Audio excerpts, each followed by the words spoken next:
देख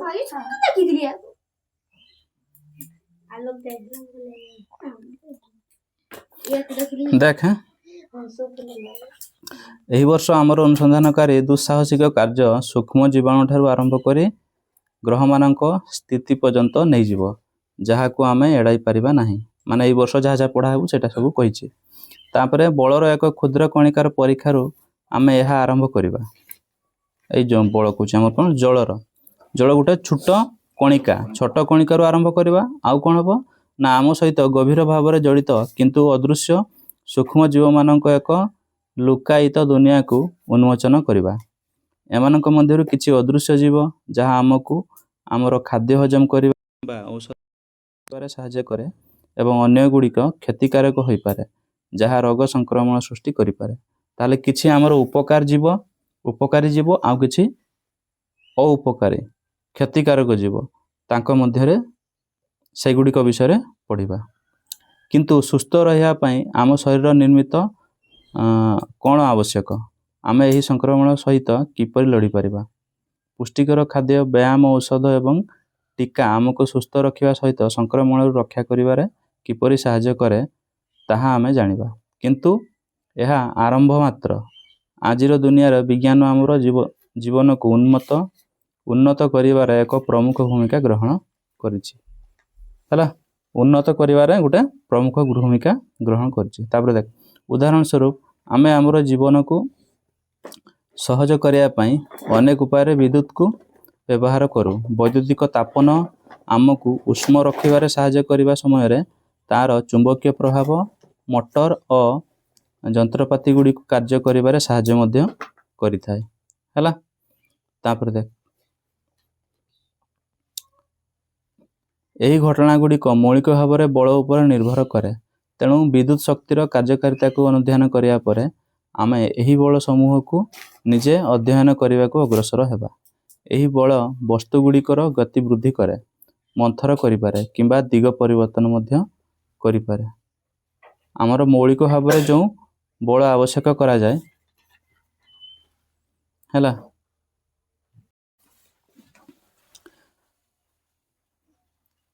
तेणु आमे बल समूह को निजे अध्ययन करवा एवं सही बल को व्यवहार करी अग्रसर हेबा। तापर देख ना बल गुड़िक विषय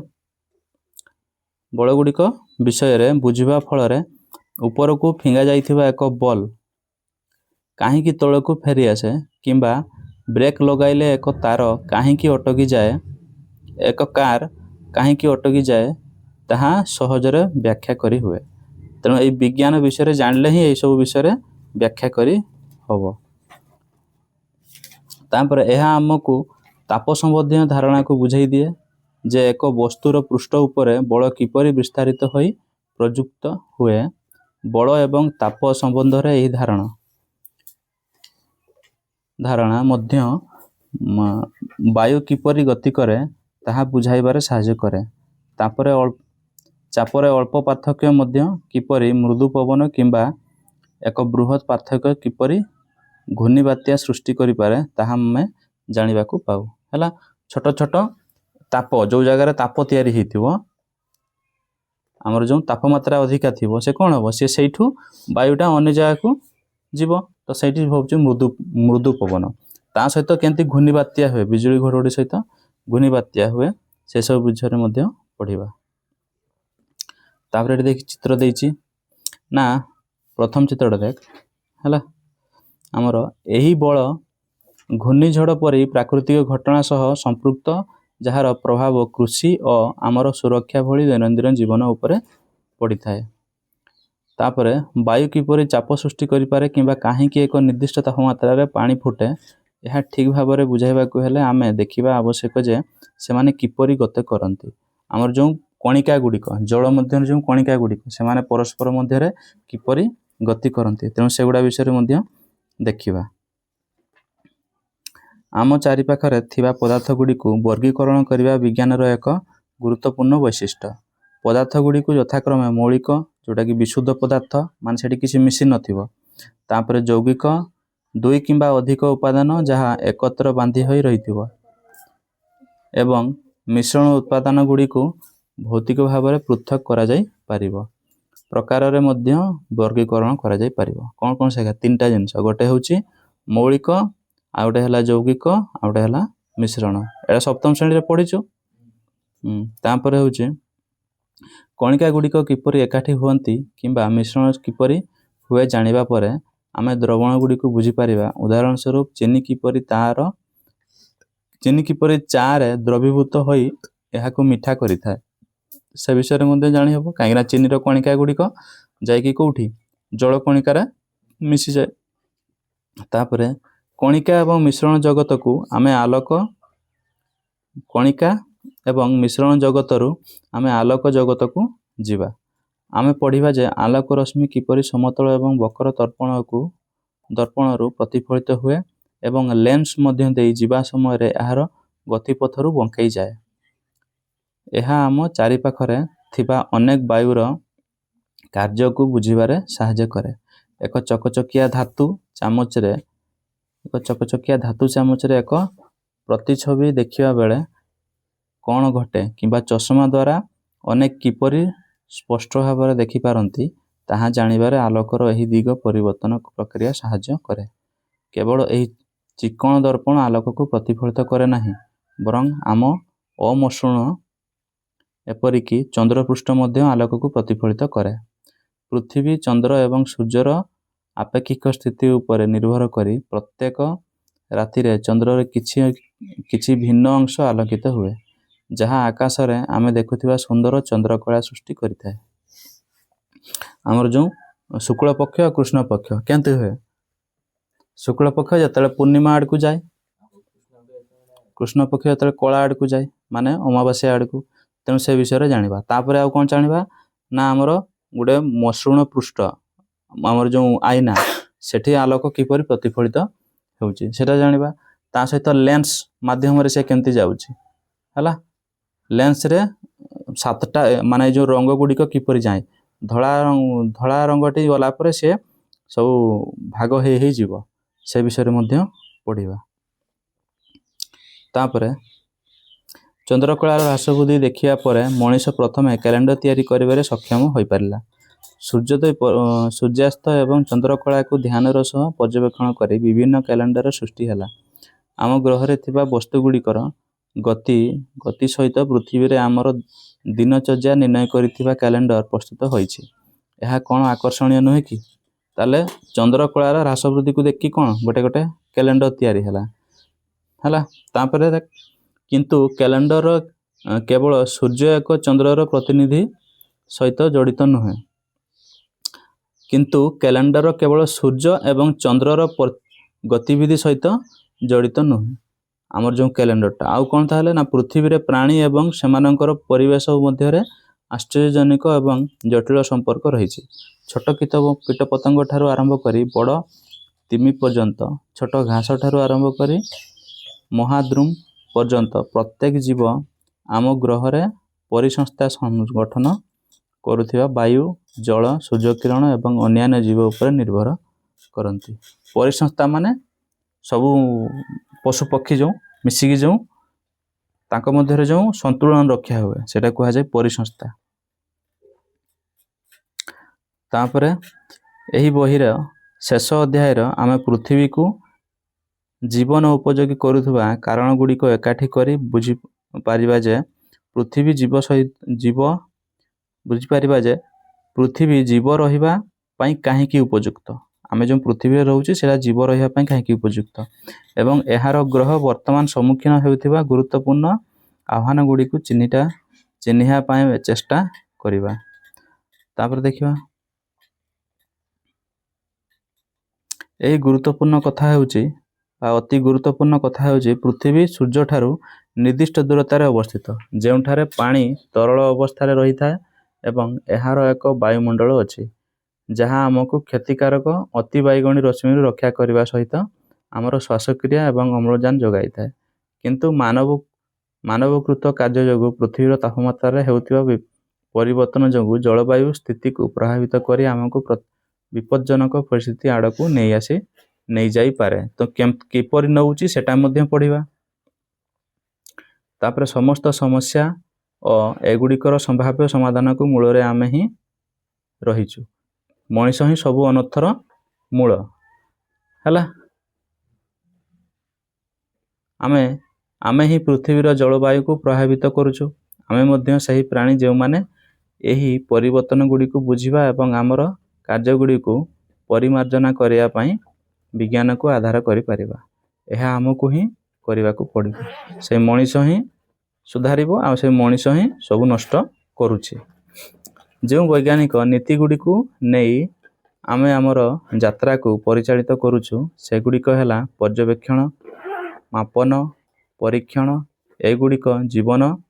ଏଗୁଡ଼ିକ ଜୀବନ ନିର୍ଭର କରୁଥିବା ସୂକ୍ଷ୍ମ ସନ୍ତୁଳନକୁ ସୁରକ୍ଷା ଦେବାରେ ଆମକୁ ବିଶେଷ ଭାବରେ ସାହାଯ୍ୟ କରିବ।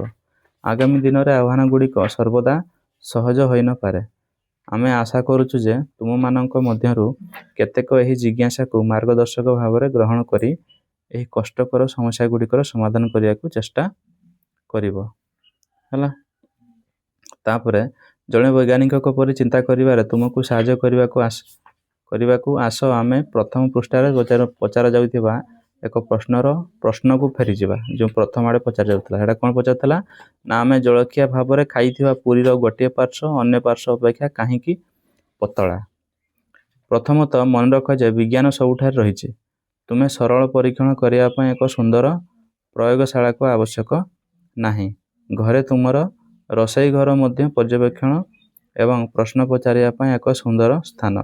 ତୁମକୁ କେବଳ କୌତୂହଳ ସତର୍କତାର ସହିତ ପର୍ଯ୍ୟବେକ୍ଷଣ ଏବଂ ପଚାରିବା ଆବଶ୍ୟକ ଯେ ଯଦି ଏଭଳି ହୁଏ ତେବେ କ'ଣ ହେବ? ତୁମେ କ'ଣ ଲକ୍ଷ୍ୟ କରିଛ ଯେ ଗରମ ତେଲରେ ରଖିଲେ ପୁରୀ କିମ୍ବା ପରଟା କିପରି ଫୁଲିଯାଏ? କ୍ରିୟା ରୁଟି ସିଧାସଳଖ ଶିଖା ଉପରେ ରଖିଲେ କାହିଁକି ଫୁଲିଯାଏ? ବେଲୁନ୍ ଫୁଲିବା ପାଇଁ ଆମେ କ'ଣ କରିପାରିବା? ଏଗୁଡ଼ିକର ଗୋଟିଏ ପାର୍ଶ୍ୱ ଅନ୍ୟ ପାର୍ଶ୍ୱ ଅପେକ୍ଷା ପତଳା କାହିଁକି ହେଉଛି? ଏଭଳି ପ୍ରଶ୍ନ ଜଣେ ବୈଜ୍ଞାନିକ ପଚାରିପାରେ ଏବଂ ତୁମେ ମଧ୍ୟ ପଚାରିପାରିବ। ଆସ ଦେଖିବା କିପରି ଆମେ ଏହି ସରଳ ଦୈନନ୍ଦିନ ଘଟଣାଟିକୁ ଜଣେ ବୈଜ୍ଞାନିକଙ୍କ ପରି ଅନୁସନ୍ଧାନ କରିପାରିବା। ତେଣୁକରି ଛୋଟ ପିଲାମାନଙ୍କୁ କ'ଣ କୁହାଯାଇଛି? କୁନି କୁନି ବୈଜ୍ଞାନିକ ମାନେ ପ୍ରଥମ ଯେତେବେଳେ ଷ୍ଟାର୍ଟ ହେଲା ସେ କ'ଣ କହିଥିଲା? ସମ୍ବୋଧନ କରିଦେଇଥିଲା। ତାପରେ ପ୍ରଥମେ ଆମେ ଏକ ବୈଜ୍ଞାନିକ ବା ବିଜ୍ଞାନ ଭିତ୍ତିକ ପ୍ରଶ୍ନ ପଚାରିବାକୁ ଚେଷ୍ଟା କରିବା। କେଉଁ କେଉଁ କାରଣ ଯୋଗୁଁ ପୁରୀ ବେଲୁନ୍ ପରି ଫୁଲି ଉଠେ? ଏହାର ଉତ୍ତର ଦେବା ପାଇଁ ଆମେ କିଛି ସରଳ ପରୀକ୍ଷଣ କରିବାକୁ ଚାହିଁବା। ସେଥିପାଇଁ ଆମେ ଦୁଇଟି ମୁଖ୍ୟ ଜିନିଷ ଖୋଜିବାକୁ ଚେଷ୍ଟା କରିବା। ଆମେ ପରୀକ୍ଷଣ କରିବା ସମୟରେ କ'ଣ ସବୁ ପରିବର୍ତ୍ତନ ଓ ନିୟନ୍ତ୍ରଣ କରିପାରିବା ଏବଂ ଏହି ପରୀକ୍ଷଣ ସମୟରେ ହେଉଥିବା ପରିବର୍ତ୍ତନ କି ପାର୍ଥକ୍ୟ ଆସୁଛି ତାହା ନିରୀକ୍ଷଣ କରିପାରିବା ହେଲା। ତାପରେ ଦେଖ